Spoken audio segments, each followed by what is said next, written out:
নমস্কার। Study with Sandeep sir YouTube চ্যানেলে তোমাদের সকলকে স্বাগত।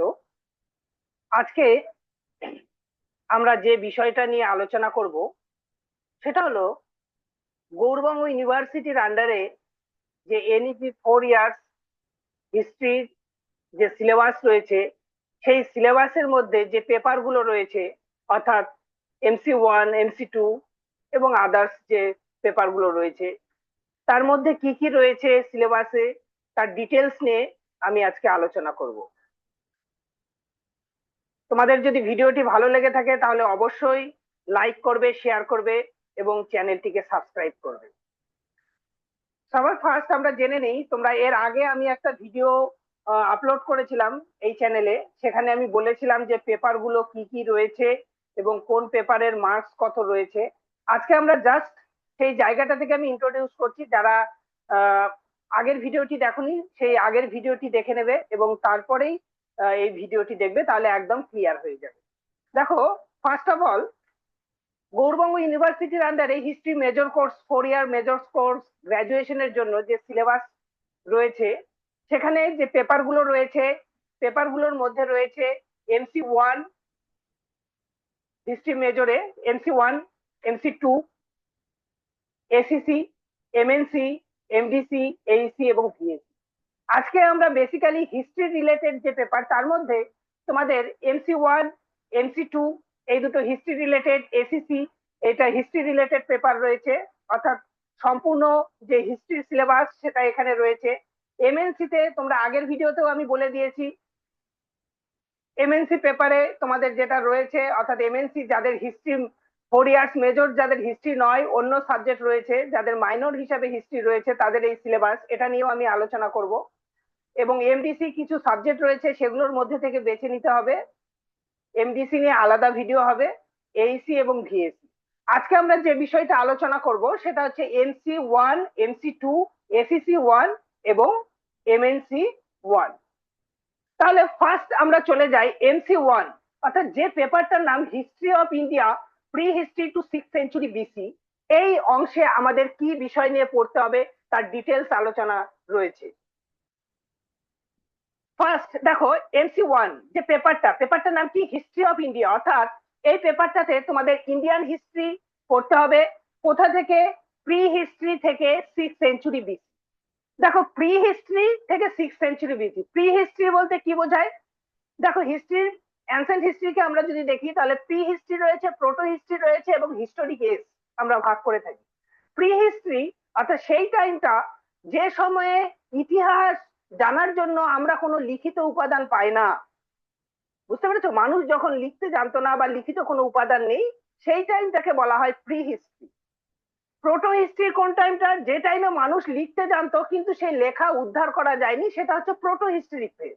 এবং হিস্টরিক ফেজ যে টাইমের ইতিহাস রচনা করার জন্য আমরা আর্কিওলজিক্যাল সোর্স অর্থাৎ প্রত্নতাত্ত্বিক উপাদান এবং সাহিত্যিক উপাদান দুটোকের উপর বেস করে লিখি, সেটা হচ্ছে হিস্টরিক এজ। এবার আমি এক্সাম্পল দিয়ে বলছি। প্রি হিস্টরিক এজের মধ্যে রয়েছে আমাদের প্রস্তর যুগ, মধ্যপ্রস্তর যুগ, নব্যপ্রস্তর যুগ, প্রাচীন প্রস্তর, মধ্যপ্রস্তর এবং নব্যপ্রস্তর, অর্থাৎ প্যালিওলিথিক, মেসোলিথিক এবং নিওলিথিক। প্রোটো হিস্ট্রি যে টাইমে মানুষ লেখা জানতো কিন্তু সেই লেখা আবিষ্কার করা এখনো পর্যন্ত সম্ভব হয়নি, সেখানে রয়েছে ইন্দাস ভ্যালি সিভিলাইজেশন এবং যে ফেজটা সেটা হচ্ছে প্রোটো হিস্টরিক ফেজ। নেক্সট হচ্ছে হিস্টোরিক এজ, শুরু হয় আমাদের মরিয়ান পিরিয়ডটা আমরা হিস্টোরিক এজ হিসেবে আমরা দেখি। যাই হোক, আমাদের MC1 যে paper history of India pre history থেকে 6th century BC, এখানে যে ইউনিট রয়েছে, এখানে টোটাল ইউনিট রয়েছে 5টা। ইউনিট 1, ইউনিট 2, ইউনিট 3, ইউনিট 4 এবং ইউনিট 5। এই 5টা ইউনিটে আমাদের কি কি জানতে হবে? ফার্স্ট রয়েছে জিওগ্রাফিক্যাল ব্যাকগ্রাউন্ড, অর্থাৎ অ্যানসেন্ট হিস্ট্রি যখন আমরা পড়ি তার আগে ভারতের যে ভৌগোলিক যে বৈচিত্র্য রয়েছে এবং অ্যানসেন্ট ইন্ডিয়ার এনভায়রনমেন্ট কেমন ছিল, রুটস অফ কমিউনিকেশন কেমন ছিল, কিভাবে যোগাযোগ হতো, তাদের ল্যাঙ্গুয়েজ কি ছিল, এই সমস্ত বিষয়ে ইন্ট্রোডাক্টরি ইউনিট 1 এ রয়েছে। নেক্সট থেকে বেসিক্যালি আমাদের যে হিস্ট্রির যে বিষয়গুলো, সেই জায়গাগুলো শুরু হয়ে যাচ্ছে। এটা জিওগ্রাফিক্যাল ব্যাকগ্রাউন্ড রয়েছে, অর্থাৎ অ্যানসেন্ট ইন্ডিয়ার যে জিওগ্রাফিক্যাল ব্যাকগ্রাউন্ড সেটা রয়েছে। ইউনিট 2 তে রয়েছে সার্ভে অফ সোর্সেস। সোর্স অর্থাৎ সোর্স কাকে বলে? অর্থাৎ যার উপর ভিত্তি করে আমরা ইতিহাস রচনা করি সেটাই হলো সোর্স। এই সোর্সকে মূলত দুটি ভাগে ভাগ করা থাকে, একটা হচ্ছে প্রত্নতাত্ত্বিক উপাদান যেটাকে বলা হয় আর্কিওলজিক্যাল সোর্সেস, আর একটা হচ্ছে লিটারেসি সোর্সেস। বুঝতে পেরেছো? সোর্সেস বেসিক্যালি দুই প্রকার, একটা আর্কিওলজিক্যাল সোর্সেস এবং আরেকটা হচ্ছে লিটারেসি সোর্সেস, অর্থাৎ প্রত্নতাত্ত্বিক উপাদান এবং হচ্ছে সাহিত্যিক উপাদান। এই প্রত্নতাত্ত্বিক উপাদানের মধ্যে কি কি রয়েছে? এপিগ্রাফি রয়েছে অর্থাৎ শিলালেখ রয়েছে, এবং নিউজমেট্রিক রয়েছে অর্থাৎ মুদ্রা। অর্থাৎ কিভাবে ইতিহাস জানার জন্য আমাদের মুদ্রা এবং শিলালেখ সাহায্য করে সেই বিষয় সম্পর্কে আমরা এই ইউনিটে জানবো। তার সঙ্গে প্রাচীন ভারতের ইতিহাস জানার জন্য আমাদের যে লিটারেসি সোর্সেস রয়েছে, যেমন বৈদিক যুগ থেকে আমাদের লিটারেসি সোর্সেস শুরু হয়ে যাচ্ছে। আমরা জানি রামায়ণ, সরি বৈদিক ঋগ্বেদ, এছাড়াও অন্যান্য যে বেদগুলো রয়েছে সেখান থেকে, এছাড়াও মৌরিয়ান পিরিয়ডেও আমরা লিটারেসি সোর্সেস ব্যবহার করেছি, গুপ্ত পিরিয়ডে লিটারেসি সোর্সেস রয়েছে। তো সেই সোর্স গুলো জানতে হবে, অর্থাৎ প্রত্যেকটা পিরিয়ড, অ্যানসেন্ট ইন্ডিয়ার যে পিরিয়ড গুলো রয়েছে from Vedic age to 6th century BC, basically তোমাদের 6th সেঞ্চুরি মৌর্যর আগে পর্যন্ত রয়েছে। তো বেসিক্যালি বৈদিক এজ যে লিটারেসি সোর্সেস গুলো রয়েছে, বেদ পুরাণ, এই জায়গাগুলো তোমাদের পড়তে হবে। আর্কিওলজিক্যাল সোর্সের মধ্যে তোমাদের এপিগ্রাফি, বিভিন্ন শিলালেখ এবং নিউজমেট্রিক, সেটা পড়তে হবে। এটা গেল ইউনিট 2, অর্থাৎ MC1 পেপারের ইউনিট 2 তে রয়েছে। MC3 পেপার, সরি MC1 পেপারের ইউনিট 3 তে কি রয়েছে? Pre history. তোমাদের আমি আগে আলোচনা করেছি প্রি হিস্ট্রি মানে কি। প্রি হিস্ট্রি হচ্ছে সেই জায়গাটা পড়তে হবে, সেই পিরিয়ডটা অ্যানসেন্ট হিস্ট্রি পড়তে হবে যেখানে ইতিহাস রচনা করার জন্য ঐতিহাসিকেরা কোনো প্রত্নতাত্ত্বিক উপাদান, সরি কোনো সাহিত্যিক উপাদান নেই, অর্থাৎ কোনো লেখা নেই, শুধুমাত্র প্রত্নতাত্ত্বিক উপাদানের উপর ভিত্তি করে যে টাইমের ইতিহাস রচনা করা হয় সেটা হচ্ছে প্রি হিস্ট্রি কেস। অর্থাৎ মানুষ এই টাইমে লিখতে জানতো না। এর মধ্যে কি রয়েছে? প্যালিওলিথিক কালচার রয়েছে, মেসোলিথিক কালচার রয়েছে এবং ফুড গেমস অর্থাৎ নিওলিথিক কালচার রয়েছে। তোমাদের আমি এই প্যালিওলিথিক, মেসোলিথিক এবং নিওলিথিকের উপর ভিডিও নিয়ে আসছি খুব শীঘ্রই, এবং সেখানে তোমরা প্যালিওলিথিকের ফিচার্স, মেসোলিথিকের ফিচার্স, নিওলিথিকের ফিচার্স সম্পর্কে জানতে পারবে, এবং তাদের মধ্যে কোথায় ডিফারেন্স হচ্ছে, কোথায় মানুষ ডেভেলপ করছে, সেই বিষয়গুলো আমি পুঙ্খানুপুঙ্খ ভাবে এই চ্যানেলে আলোচনা করব। তাই চ্যানেলটিকে অবশ্যই তোমরা ফলো করবে, শেয়ার করবে এবং নোটিফিকেশন অন করে রাখবে। প্যালিওলিথিক কালচারের মধ্যে আমরা দেখবো যে কোথায় কোথায় এই প্যালিওলিথিক সেন্টার গুলো গড়ে উঠেছিল, অর্থাৎ লোকেশন কোথায় কোথায় প্যালিওলিথিক আমরা তোমার হচ্ছে সাইট খুঁজে পেয়েছি ইন্ডিয়ান হিস্ট্রিতে, সেগুলো আমরা দেখবো। কোন অঞ্চলে সেখানে কি ধরনের ক্লাইমেট ছিল, ক্লাইমেট চেঞ্জ সেই জায়গাটা আমরা দেখবো। এভলিউশন দেখবো, বিবর্তন দেখবো, কিভাবে মানুষ বিভিন্ন ধরনের এই সময় টুলস টেকনোলজি ডেভেলপমেন্ট করছে এবং সেই টুলস টেকনোলজি গুলোকে নিয়ে কিভাবে কাজ করছে, কিভাবে বড় বড় টুলস থেকে মানুষ ধীরে ধীরে অনেক উন্নত এবং ছোট এবং তোমার হচ্ছে কি বলে, যেটাকে বলা যেতে পারে টেকনিকের দিক থেকে ডেভেলপমেন্ট হচ্ছে, সেগুলো আমরা দেখবো। প্যালিওলিথিক পিরিয়ডে আমরা দেখবো যে কি কি ধরনের টুলস ব্যবহার করতো, কোন কোন জায়গায় ইন্ডাস্ট্রি ছিল, অর্থাৎ এই টুলস গুলো কোথায় কোথায় তৈরি হতো, সেই বিষয় সম্পর্কে তোমাদের এই ইউনিটে জানতে হবে। নেক্সট হচ্ছে মেসোলিথিক পিরিয়ড। মেসোলিথিক পিরিয়ড যেটা হচ্ছে মধ্যপ্রস্তর, সরি প্যালিওলিথিক হচ্ছে প্রস্তর যুগ, মেসোলিথিক হচ্ছে মধ্যপ্রস্তর যুগ। এই টাইমে আমরা দেখবো মধ্যপ্রস্তর যুগের সাইট গুলো কোথায় ছিল, ক্রোনোলজি দেখবো, কোন টাইম পিরিয়ডে হয়েছে, ডিস্ট্রিবিউশন কোথায় কোথায় এই সাইট পাওয়া গেছে, হ্যাঁ কি নতুন ধরনের ডেভেলপমেন্ট আসলো যেটা প্যালিওলিথিক ফেজে ছিল না, সেই জায়গাটা দেখবো। টেকনোলজির কি ডেভেলপমেন্ট ঘটেছিল, খুব ইম্পর্টেন্ট। এবং ইকোনমি, এই টাইম থেকে ইকোনমি ধীরে ধীরে গ্রো করতে শুরু করছে, ইকোনমিতে কিভাবে ডেভেলপমেন্ট করছে। নেক্সট হচ্ছে সিতে রয়েছে ফুড গেমস, অর্থাৎ এই টাইমটা হচ্ছে নিওলিথিক পিরিয়ড। মানুষ এই দুটো পিরিয়ডে আমরা দেখবো যে মানুষ হান্টার এবং গ্যাদার ছিল, অর্থাৎ মানুষ শিকার করতো এবং সংগ্রহ করতো, কিন্তু মানুষ উৎপাদন করতে পারতো না, প্রডিউস করতে পারতো না। কিন্তু মানুষ প্রডিউস করতে শিখছে এই নব্যপ্রস্তর যুগে, এবং সেখানে অনেক ধরনের টুলস টেকনোলজি ডেভেলপমেন্ট ঘটছে। পৃথিবীর উষ্ণতা বাড়ছে এই টাইমটাতে আমরা দেখছি, এবং যার ফলে ফরমেশন অফ রিভার ফরমেশন হচ্ছে, মানুষের খাদ্যাভ্যাসে পরিবর্তন ঘটছে, মানুষ যেখানে ননভেজ থেকে ভেজিটেরিয়ানের দিকে আসছে, এবং তার কিছু প্রমাণ আমরা পেয়ে থাকি। এই জিনিসগুলো আমরা দেখছি, ফুড প্রোডাকশন, এই সমস্ত জিনিসগুলো আমরা দেখছি। বিভিন্ন ধরনের আমাদের এই টাইমে আমরা শিলপাটার যে বিষয়টা রয়েছে, এই টাইমে আমরা পাই, যে থেকে আমরা বলি যে মানুষ বিভিন্ন ধরনের প্রসিডিওর করতে শিখেছে, ফায়ার এসেছে, কুমোরের চাকা এসেছে, এই জিনিসগুলো, অর্থাৎ একটা একটা বলা যেতে পারে একটা তোমার হচ্ছে বিপ্লব ঘটেছে, যেটাকে গর্ডন চাইল্ড বলেছে নিওলিথিক এ যে বলেছে যে এটা নিওলিথিক রেভলিউশন, অর্থাৎ নব্যপ্রস্তর যে রেভলিউশন, তো সেই বিষয় সম্পর্কে এখানে তোমাদের জানতে হবে। হ্যাঁ, এবং মানুষের জীবনে ধীরে ধীরে তোমরা জানবে যে যত দিন যায় মানুষের জীবন বা সোসাইটিতে কমপ্লেক্সিটি আসতে শুরু করে। মানুষ এই এই টাইমে এসে দেখা যাচ্ছে যে মানুষ যেখানে ছিল হান্টার গ্যাদার, অর্থাৎ তোমার হচ্ছে উৎপাদক এবং সংগ্রাহক, থেকে মানুষ কিন্তু ফুড প্রডিউসারের দিকে যাচ্ছে। ইউনিট ওয়ানে, ইউনিট থ্রিতে প্রি হিস্ট্রিক ফেজে তোমরা এই বিষয়টা নিয়ে দেখবে। নেক্সট হচ্ছে proto historic phase. Proto historic phase আমি কোনটাকে বললাম, যে টাইমে মানুষ লিখতে জানতো কিন্তু সেই লেখা পাঠোদ্ধার করা এখনো পর্যন্ত সম্ভব হয়নি। তার মধ্যে তাহলে কি কি রয়েছে?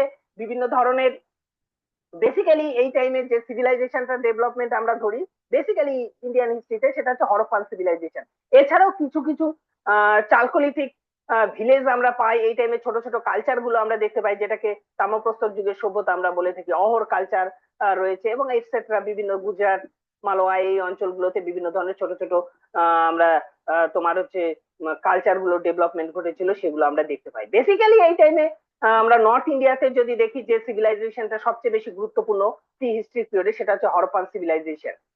তো হরপ্পান সিভিলাইজেশন সম্পর্কে তোমাদের পড়তে হবে, তার অরিজিন, অর্থাৎ হরপ্পারা কোথা থেকে এসেছে, কোন কোন অঞ্চলে হরপ্পা বিস্তৃত ছিল, কতদূর পর্যন্ত বিস্তৃত ছিল, হ্যাঁ, মেজর সাইট অর্থাৎ কোন কোন অঞ্চলে হরপ্পার সাইট গুলো গড়ে উঠেছে। তার মধ্যে বেসিক্যালি এখানে উল্লেখ করে দেওয়া আছে মহেন্দ্রদারো, হরপ্পা, কালীবঙ্গার, লোথাল এবং ধোলাবিরা। এই টাইপ এই বিষয়গুলো সম্পর্কে তোমাদের জানতে হবে। অ্যাগ্রারিয়ান বেস, তাদের কৃষিকাজ কি ছিল, তাদের ক্র্যাপ প্রোডাকশন কি ছিল, অর্থাৎ তারা কি শিল্প উৎপন্ন করতো, তাদের ট্রেড কেমন ছিল, কোন কোন দেশের সঙ্গে বাণিজ্য করতো। তোমরা দেখবে যে আমরা বেশ কিছু নিদর্শন পাই যার সঙ্গে ভারতের সঙ্গে বাইরের যে একটা ফরেন ট্রেডের রিলেশন ছিল সেটা কিন্তু উঠেছে। তাদের রিলিজিয়াস বিলিফ, তারা কোন কি রকমের ধর্ম বিশ্বাসী করতো, ধর্মে বিশ্বাসী ছিল, তাদের প্র্যাকটিস কি ছিল, তাদের রিলিজিয়াস কি ছিল, এই বিষয়গুলো সম্পর্কে তোমরা জানতে পারবে। তাদের স্ক্রিপ্ট কিভাবে লেখা হতো, তার ধরন কি, যদিও বা সেই স্ক্রিপ্ট এখনো পাঠোদ্ধার করা সম্ভব হয়নি। নেক্সট হচ্ছে হরপ্পান সভ্যতা কেন ডিক্লাইন করে গেল, হরপ্পা সভ্যতা কেন ডিক্লাইন করে গেল সেই বিষয় সম্পর্কে জানো, অর্থাৎ causes for the decline of Harappan civilisation. বিভিন্ন ধরনের আমরা অনেক ঐতিহাসিক বিভিন্ন ধরনের মতবাদ রয়েছে। কেউ বলেছে যে এটা আর্যদের আক্রমণে ধ্বংস হয়েছে, কেউ বলেছে যে না, environmental causes was the main important factor for the decline of the Harappan civilisation. তো এই বিষয়গুলো আমরা দেখবো। লেট হরপ্পান ফেজ, তোমরা যদি উপেন্দ্র সিং এর বই দেখো সেখানে লেট হরপ্পান ফেজে দেখা যাচ্ছে যে হরপ্পা ধীরে ধীরে ডিক্লাইন করে যাচ্ছে এবং তাদের কালচার গুলো এক জায়গা থেকে অন্য জায়গায় শিফট করছে, সেই জায়গাগুলোর একটু ছোঁয়া রয়েছে। নেক্সট হচ্ছে নিওলিথিক কালচার রয়েছে, নন হরপ্পান, অর্থাৎ হরপ্পা বাদে নিওলিথিক কালচার, নবপ্রস্তর যুগের আরো কিছু সভ্যতা রয়েছে, সেগুলো কিন্তু এই জায়গায় পড়তে হবে। নেক্সট হচ্ছে background to the emergence of the early historic India. এখানে কি রয়েছে, এখানে আরিয়ান রয়েছে, অর্থাৎ তোমার হচ্ছে তোমার হরপ্পা সভ্যতার যে, সরি, এখানে আরিয়ান রয়েছে, অর্থাৎ বৈদিক কালচার এখানে ডেভেলপমেন্ট করছে। হ্যাঁ, বৈদিক কালচার কিভাবে ডেভেলপমেন্ট করেছে সেই জায়গাগুলো সম্পর্কে জানতে হবে। আর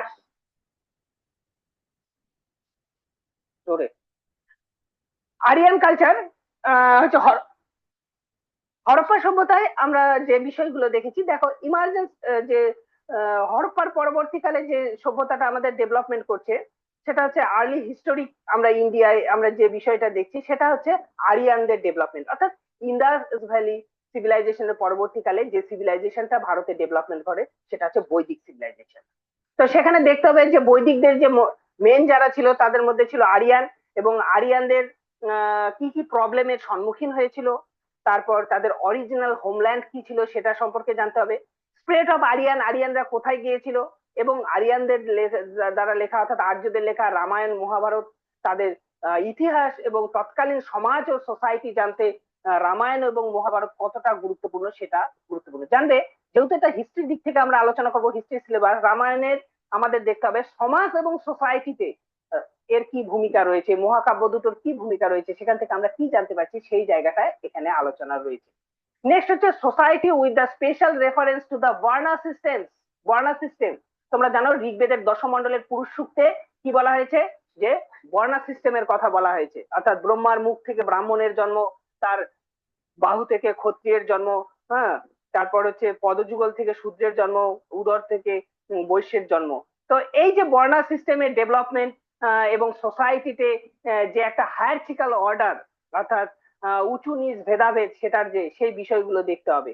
প্লাস ওমেন পজিশন, এখানে পজিশন ওমেন এখানে দেখতে হবে যে আর্লি বৈদিক ফেজ অর্থাৎ বৈদিক যুগকে আমরা দুটো ভাগে ভাগ করে থাকি, একটা হচ্ছে আর্লি বৈদিক ফেজ এবং ল্যাটার বৈদিক ফেজ, অর্থাৎ ঋগ বৈদিক যুগ এবং পরবর্তী বৈদিক যুগ। সেখানে নারীদের অবস্থা কেমন, কতটা ডেভেলপমেন্ট করেছিল, ঋগ বৈদিক যুগে নারীদের অবস্থা কেমন ছিল, পরবর্তী বৈদিক যুগে কি নারীদের অবস্থা কেমন হয়েছিল। আমরা জানি ঋগ বৈদিকের থেকে পরবর্তী বৈদিক যুগে নারীদের অবস্থা ডিক্লাইন করেছিল। তো সেই বিষয়গুলো তোমাদের জানতে হবে যে ঋগ বৈদিক যুগে নারীদের অবস্থা কেমন ছিল, পরবর্তী বৈদিক যুগে নারীদের অবস্থা কেমন ছিল। নেক্সট হচ্ছে আয়রন কালচার। মনে রাখবে যে ল্যাটার বৈদিক পিরিয়ডে অর্থাৎ পরবর্তী বৈদিক যুগের শেষের দিক থেকে আয়স শব্দের ব্যবহার হচ্ছে এবং মনে করা হচ্ছে আয়স শব্দটাই হচ্ছে আয়রন। তো আয়রনের কিভাবে ডেভেলপমেন্ট ঘটেছিল তাদের, আয়রন তোমরা জানো যে আয়রন আসার ফলে সোসাইটিতে একটা ব্যাপক পরিবর্তন ঘটে। কারণ কৃষিক্ষেত্রে যখন আয়রন ব্যবহার হতে শুরু করে, বিশেষত নাঙ্গলে যখন আয়রন ব্যবহার হতে শুরু করে, সেটা কি করে কৃষিক্ষেত্রে উৎপাদনে অনেক উৎপাদনের পরিমাণ অনেক বেড়ে গিয়েছিল, অর্থাৎ উৎপাদনের সারপ্লাস আসতে শুরু করে এবং যার ফলে মানুষের জীবন জীবিকায় একটা পরিবর্তন আসতে শুরু করে, ল্যান্ডের গুরুত্ব বাড়তে শুরু করে। তো আয়রন কালচার সম্পর্কে তোমাদের দেখতে হবে, এখানে বেশ কিছু রয়েছে, প্রিন্টেড গ্রে ওয়্যার এক ধরনের কালচার রয়েছে সেটা দেখতে হবে, এবং নর্দার্ন NBPW যেটাকে সংক্ষেপে বলে অর্থাৎ নর্দার্ন ব্ল্যাক পলিশ কালচার সেটা দেখতে হবে, এবং মেগোলিথ, মেগোলিথ বেসিক্যালি সাউথ ইন্ডিয়াতে ডেভেলপমেন্ট ঘটেছিল, দক্ষিণ ভারতে সেটা সম্পর্কে জানতে হবে। এটা হচ্ছে তোমাদের রয়েছে MC1 পেপারে। আজকে আমি তোমাদের এই ক্লাসে MC1 নিয়ে আলোচনা করছি এবং MC2টা নিয়ে আলোচনা করছি, কারণ ভিডিওটা অনেক লেন্দি হয়ে যাবে। নেক্সট এটার পরবর্তীকালে যে ভিডিওটা আসতে চলেছে সেখানে তোমাদের SSC এবং MNC নিয়ে আমি ডিটেলসে আলোচনা করব, ঠিক আছে। নেক্সট হচ্ছে MC2। MC2 ঠিক অ্যানসেন্ট ইন্ডিয়াকে তোমরা যদি দেখো, এই দুটো পেপার অর্থাৎ MC1 এবং MC2 আসলে আমাদের প্রাচীন ভারতের ইতিহাসটাকেই ডিভিশন করে দেওয়া হয়েছে। MC1 এ করা হয়েছে প্রি হিস্ট্রি থেকে 6th সেঞ্চুরি বিসি, প্রাচীন ভারতের ইতিহাসের একটা পার্ট। নেক্সট পার্টে আমাদের রয়েছে 6th century BC to Gupta period, 6th century BC to Gupta period, অর্থাৎ বেসিক্যালি পুরো অ্যানসেন্ট ইন্ডিয়ায় কভার করে যাচ্ছে তোমাদের এই দুটো পেপার। ইউনিট 1-এ কি পড়তে হবে, যে তোমরা জানো যে বৈদিক কালচারের পরবর্তীকালে বৈদিক ধর্মে যখন করাপশন আসতে শুরু করে তখন মানুষ প্রতিবাদ করতে শুরু করে, এবং এই প্রতিবাদ স্বরূপ বিভিন্ন ধরনের ধর্মগুলো এই টাইমে ডেভেলপমেন্ট করতে শুরু করে, প্রতিবাদী ধর্মগুলো। তার মধ্যে রয়েছে বুদ্ধিজম, তার মধ্যে রয়েছে জৈনিজম, আজিবাক, এই এই বিষয়গুলো সম্পর্কে তোমাদের জানতে হবে। মেটেরিয়াল এবং ইডিওলজিক্যাল ব্যাকগ্রাউন্ড অর্থাৎ অর্থনীতি কতটা প্রভাবিত করেছিল এই যে ধর্মগুলো অর্থাৎ বুদ্ধিজম এবং জৈনিজম এবং আজীবকদের উত্থানের পিছনে, সেটা আলোচনা করতে হবে। নেক্সট হচ্ছে expansion of the settlement of urbanisation, অর্থাৎ নগরায়ন ঘটেছিল, সেটা কিভাবে এক্সপ্যানশন ঘটেছিল, সেটেলমেন্ট কোথায় কোথায় নগরায়ন ঘটেছিল সেই বিষয়টা রয়েছে। নেক্সট হচ্ছে সোশ্যাল স্ট্রাকচার, সমাজের গঠন কেমন ছিল সেটা ইউনিট 1-এ আলোচনা রয়েছে। ইউনিট 2-তে কি রয়েছে, মহাজনপদ অফ দা এম্পায়ার, অর্থাৎ স্টেট গড়ে ওঠার আগে, উত্তর ভারতের স্টেট গড়ে ওঠার আগে মহাজনপদ গড়ে উঠেছিল। ফার্স্ট হচ্ছে ট্রাইব অর্থাৎ জন থেকে জনগুলোকে একত্রিত করে হয়েছিল জনপদ, এবং জনপদ থেকে ধীরে ধীরে মহাজনপদ। এরকম 16টা মহাজনপদ গড়ে উঠেছিল, তার মধ্যে 14টাই উত্তর ভারতে, একটা অসমক শুধুমাত্র সেটা দক্ষিণ ভারতে, যেমন কাশী, কৌশল, অঙ্গ, মগধ, বেজি, মল্ল, চেদি, বৎস, এই যে এগুলো রয়েছে এগুলো সমস্তটাই উত্তর ভারতে হয়েছিল, বুঝতে পারছিল। অবন্তী, সুরসেন, গান্ধার, এরা উত্তর ভারত, অর্থাৎ 16 মহাজনপদ, 16টা মহাজনপদ কোনটায় কোথায় ছিল, এবং এই 16টা মহাজনপদ থেকে কিভাবে ধীরে ধীরে স্টেট গড়ে উঠলো, অর্থাৎ মগধের ইম্পেরিয়ালিজম অর্থাৎ মগধ স্টেট কিভাবে ধীরে ধীরে গড়ে উঠলো, অর্থাৎ সাম্রাজ্য কিভাবে প্রতিষ্ঠিত হলো, এখানকার প্যাট প্রোডাকশন কি ছিল, কি কি জিনিস উৎপাদিত করতো, তাদের ট্রেড কেমন ছিল, তাদের কয়েন, ফার্স্ট কয়েন ডেভেলপমেন্ট করছে, 5 মার্ক কয়েন এই টাইমে ডেভেলপমেন্ট করছে, 6th সেঞ্চুরি বিসি পরবর্তীকালে ফার্স্ট কয়েন আসতে শুরু করছে। এর আগে কিন্তু কয়েনের ব্যবহার ছিল না, ছিল বার্টার সিস্টেম, বিনিময় প্রথা। তো ফার্স্ট কয়েন ডেভেলপমেন্ট করতে শুরু করছে, সেই ইতিহাসটা তোমাদের এখানে রয়েছে। ইউনিট 3-তে রয়েছে তোমাদের মরিয়ান এম্পায়ার। মরিয়ান এম্পায়ারের মধ্যে এখানে তোমাদের দেখতে হবে ইটস নেচার, তার প্রকৃতি কেমন ছিল। তোমরা জানো মরিয়ান স্টেট হচ্ছে সেন্ট্রালাইজড ব্যুরোক্রেটিক স্টেট, অর্থাৎ আমলাতন্ত্রের দ্বারা পরিচালিত একটি কেন্দ্রীভূত শাসন ব্যবস্থা, সেটা দেখতে হবে। তার পলিটিক্যাল হিস্ট্রি জানতে হবে, তার কালচারাল রিলেশন জানতে হবে, হ্যাঁ, এবং বিশেষ করে বিভিন্ন দেশের সঙ্গে তার যে ফরেন ট্রেড যে ডেভেলপমেন্ট ঘটেছিল, শ্রীলঙ্কা, ওয়েস্ট ইন্ডিজ, সেটা জানতে হবে। অশোকান ধর্ম সম্পর্কে জানতে হবে, মগধ যে ডেভেলপমেন্ট ঘটেছিল, অর্থাৎ মৌরিয়ান সাম্রাজ্যের অন্যতম শ্রেষ্ঠ শাসক হচ্ছে অশোকা। অশোকান কি ধর্ম নিয়েছিল সেই সম্পর্কে তোমাদের জানতে হবে। সোসাইটি, ইকোনমি এবং তার আর্কিটেকচারাল ডেভেলপমেন্ট, মৌর্য যুগে যে আর্কিটেকচারাল ডেভেলপমেন্ট ঘটেছিল সেটা সম্পর্কে তোমাদের জানতে হবে। তোমরা জানো এই টাইমে ডেভেলপমেন্ট ঘটেছিল বিভিন্ন ধরনের, আমরা দেখতে পাচ্ছি যে স্তূপ টুপ গুলো ডেভেলপমেন্ট ঘটেছিল। তো মৌরিয়ান আর্কিটেকচার, তোমার হচ্ছে লৌহ স্তম্ভ, মানে বিভিন্ন ধরনের স্তম্ভগুলো এই টাইমে দেখেছি। বিভিন্ন ধরনের যে ডেভেলপমেন্ট করেছে আর্কিওলজি অর্থাৎ প্রত্নতাত্ত্বিক, সেই বিষয়টা রয়েছে। নেক্সট হচ্ছে পোস্ট মরিয়ান পিরিয়ড ডেভেলপমেন্ট, 200 থেকে 300, 200 বিসি থেকে 300 এডি। ঠিক যেমন মরিয়ান এম্পায়ার সেন্ট্রালাইজ ছিল, তো ঠিক তার পরবর্তীকালে আমরা আবার ডিসেন্ট্রালাইজ দেখতে পাই, অর্থাৎ ছোট ছোট সাম্রাজ্য গড়ে ওঠে এবং বাইরে থেকে আক্রমণ আসতে শুরু করে ভারতবর্ষে। বিশেষত তোমরা যদি, আমি এখানে একটু দেখাচ্ছি, ধরো এটা গুজরাট, এবং তার উপরে এই অঞ্চলটা থেকে ধীরে ধীরে ভারতবর্ষে বৈশিষ্ট্য আক্রমণ হতে শুরু করে এই দিকগুলো থেকে। তো বিভিন্ন ধরনের যে শক্তিগুলো ভারতবর্ষে চলে আসে, ব্যাকট্রিয়ান, গ্রিক, তারপরে হচ্ছে সাইথিয়ান, কুষাণ, এরা তাদের ইনভেনশন কিভাবে ভারতবর্ষে এসেছিল এবং তার কি ইম্প্যাক্ট করেছিল ভারতীয় সমাজ, সোসাইটি এবং কালচারে, সেটা সম্পর্কে জানতে হবে। এই টাইমের পলিটি কেমন ছিল, ইকোনমি কেমন ছিল, সোসাইটি কেমন ছিল এবং তাদের কালচার কেমন ছিল, সেটা সম্পর্কে তোমাদের জানতে হবে। বিশেষত পলিটি তোমাদের আমি বলেই দিলাম, পলিটি সম্পর্কে জানতে হবে যে কুষাণ এই টাইমে এসেছিল। হ্যাঁ, তারপর সাউথ ইন্ডিয়াতে তোমরা যদি যাও, বিশেষত সাউথ ইন্ডিয়াতে এই টাইমে স্টেট গুলো গড়ে উঠেছে চোল, চেরা, পাণ্ডব। এরা ফার্স্ট ফেজ। আমরা যদি দেখি যে চোল পরবর্তীকালে চোলা আরো বেশি ডেভেলপমেন্ট করে। তো ফার্স্ট ফেজে যে চোল, চের, পাণ্ডব রয়েছে, পোস্ট মরিয়ান পিরিয়ডে যে ছোট ছোট ডাইনাস্টিস গুলো ডেভেলপমেন্ট করেছিল নর্থ ইন্ডিয়াতে এবং সাউথ ইন্ডিয়াতে। যেমন নর্থ ইন্ডিয়াতে কুষাণ, শক, পার্থিয়ান, সাউথ ইন্ডিয়াতে তোমার ডেভেলপমেন্ট করেছিল চোল, চেরা, পাণ্ডব। এদের ডাইনেস্টি পলিটি সম্পর্কে তোমাদের জানতে হবে। নেক্সট হচ্ছে ইকোনমি। এই টাইম থেকে ল্যান্ড গ্র্যান্ট এবং agricultural expansion, basically land grant Maurya যুগ থেকে আমরা দেখতে পেয়েছি, সেটা একদম ইনিশিয়াল ফেজ রয়েছে। ল্যান্ড গ্র্যান্টটা ব্যাপক আকার ধারণ করে গুপ্ত যুগে এসে। তো সেটা রয়েছে land grant, agricultural expansion Maurya যুগে কিভাবে হয়েছিল, পোস্ট মৌর্য পিরিয়ডে কিভাবে হয়েছিল। সরি, এটা হচ্ছে ল্যান্ড গ্র্যান্টটা পোস্ট মৌর্য পিরিয়ডে ডেভেলপমেন্ট ঘটছে এবং গুপ্ত যুগে সেটা ব্যাপক আকার ধারণ করছে। তো সেই ল্যান্ড গ্র্যান্ট সম্পর্কে ইনিশিয়াল ফেজটা দেখতে হবে। এগ্রিকালচারাল এক্সপেনশন পোস্ট মৌর্য যুগে কেমন হয়েছিল, আরবান গ্রোথ কি ছিল, কি কি উৎপাদন হতো, ট্রেড কেমন ছিল। তোমরা জানো ইন্দো রোমান ট্রেড ডেভেলপমেন্ট ঘটেছিল এইটাই। তো সেই জায়গাটা আমাদের জানতে হবে, অর্থাৎ ইন্ডিয়ার সঙ্গে বাইরের কিন্তু স্থলপথে, জলপথে সম্পর্ক হতে শুরু করে। সোসাইটি সম্পর্কে জানতে হবে, পিজান্টাইজেশন, ট্রাইব, অর্থাৎ ট্রাইব থেকে ধীরে ধীরে মানুষ কৃষির ডেভেলপমেন্ট ঘটছে, কৃষি কাজের দিকে যাচ্ছে, সেটা জানতে হবে। এবং ট্রাইবরা অর্থাৎ জনজাতিরা তারা কিন্তু অ্যাসিমিলেট হয়ে যাচ্ছে, কৃষির সঙ্গে তারা যুক্ত হয়ে পড়ছে, সেই বিষয়টা জানতে হবে। রিলিজিয়ন, বিভিন্ন ধরনের রিলিজিয়ন ডেভেলপমেন্ট ঘটেছিল, স্প্রেড হয়েছিল, বুদ্ধিজম, জৈনিজম, সেইটা জানতে হবে। বৈষ্ণব, শৈব, এই সমস্ত যে কালচার গুলো বা রিলিজিয়ন গুলো ডেভেলপমেন্ট হতে শুরু করে। কালচার দেখতে হবে, যেমন মরিয়ান পিরিয়ডে আমরা কালচার দেখেছি। পোস্ট মৌর্য পিরিয়ডে আর্ট এবং আর্কিটেকচার ডেভেলপমেন্ট ঘটেছিল। বিশেষত এই টাইমে মথুরা, অমরাবতী, এই যে কালচার গুলো ডেভেলপমেন্ট করতে শুরু করেছিল, সেগুলো জানতে হবে। তাদের ল্যাঙ্গুয়েজ, লিটারেচার, এই সমস্ত কিছু জানতে হবে। সাইড তামিল হাকাম এবং মেগুলিস রয়েছে, মেগুলিস ডেভেলপমেন্ট ঘটেছে, সেইটা রয়েছে তোমাদের ইউনিট 5-এ। ইউনিট 6 পুরোপুরি ভাবে তোমাদের এজ অফ গুপ্তা, অর্থাৎ গুপ্ত যুগ সম্পর্কে আলোচনা রয়েছে। স্টেট অ্যান্ড অ্যাডমিনিস্ট্রেশন, তার অ্যাডমিনিস্ট্রেশন কেমন ছিল, কিভাবে রাষ্ট্র পরিচালনা হতো, অর্থাৎ পলিটিক্যাল হিস্ট্রি রয়েছে, তোমাদের ইকোনমিক হিস্ট্রি রয়েছে, ল্যান্ড গ্র্যান্ট, এই সমস্ত জিনিস আসবে।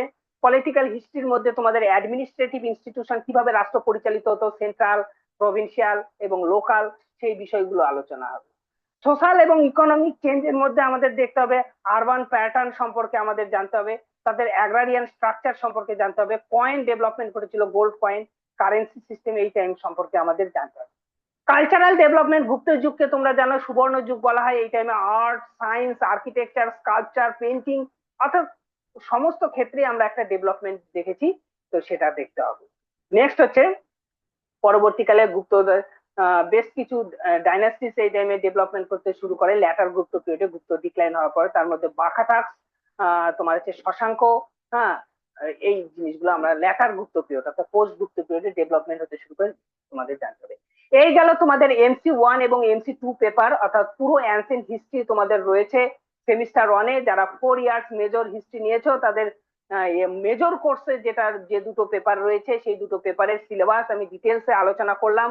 তোমাদের যদি এই ভিডিওটি ভালো লেগে থাকে তাহলে আমার চ্যানেলটি অর্থাৎ স্টাডি উইথ সন্দীপ স্যার চ্যানেলটিকে সাবস্ক্রাইব করবে।